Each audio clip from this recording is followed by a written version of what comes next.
Someone tell Hazel to be quiet, please. No, seriously. Thanks, John. Go, Jen. Riley, just tell them to write down.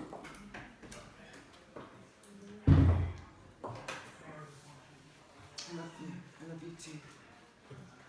Are we up? Is that a good position? Yeah. Thank you, Jen.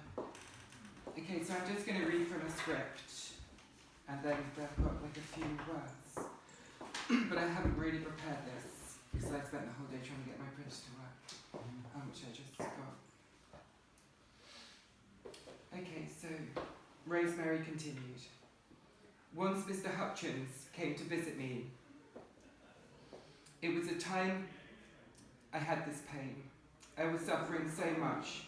Doctor, you can't imagine how much I was suffering. And they wouldn't help me. Nobody would.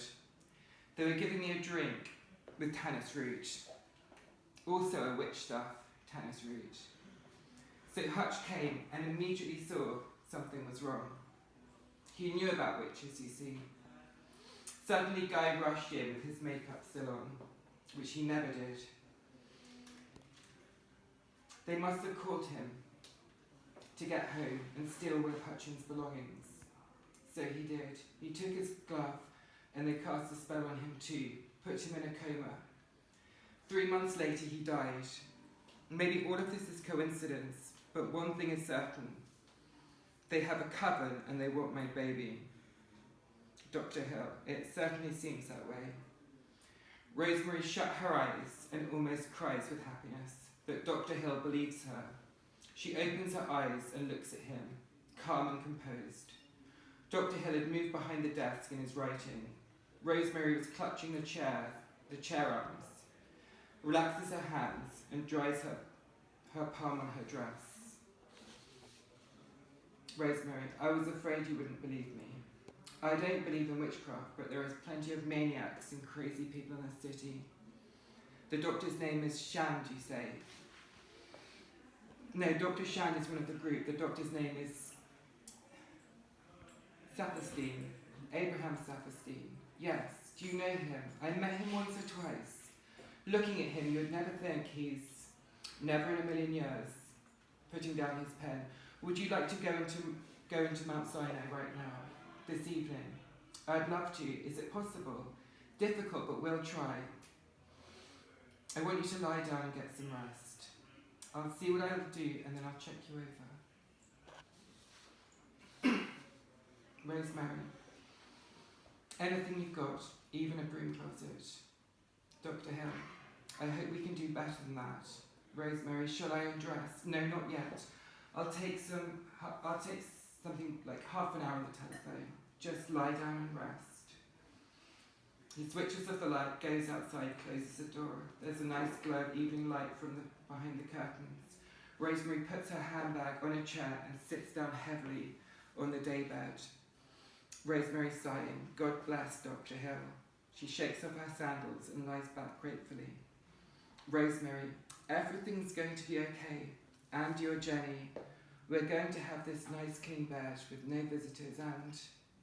She sits up suddenly, opens her handbag, takes out the fold of bills and counts them. There is some more money in her purse. She takes it out and adds it to the fold of bills.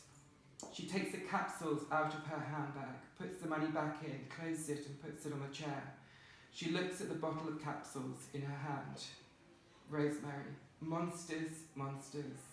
She puts the bottle on the chair behind the handbag, lies back again on the daybed, and she says, unspeakable, unspeakable.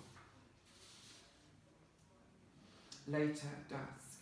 The door opens, Dr. Hill looks in. Rosemary, lying on the daybed, looks at him. Dr. Hill switches on the fluorescent light. Rosemary shields her eyes with her hand and smiles at him.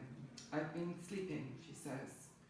Dr. Hill withdraws, pushing the door wide open. Guy and Dr. Saperstein come in. Rosemary sits up, lowering her hands from her eyes. They come in, stand close to her. Guy's face is stony and blank. He looks to the wall, not at her. Dr. Saperstein. Come with us quietly, Rosemary. Don't argue or make a scene, because if you say anything more about witches or witchcraft, we're going to be forced to take you to a mental hospital. You don't want that, do you? So put your shoes on. We're just going to take you home. No one's going to hurt you. Or the baby. Put your shoes on. And they take her away. So a few words on this film. In my Rosemary's word, feminist consciousness is a void. There is no way out, no one to turn to. Everyone is within, while she stands alone, without. Those who must control her, their victory is total, not because they defeat feminism, her, but because they rule over a world in which feminist possibilities, where hope does not exist. This was my world, my trans existence, nowhere except oppression, violence, control, and death. Until now, for we are the witch. Thank you so much for those questions.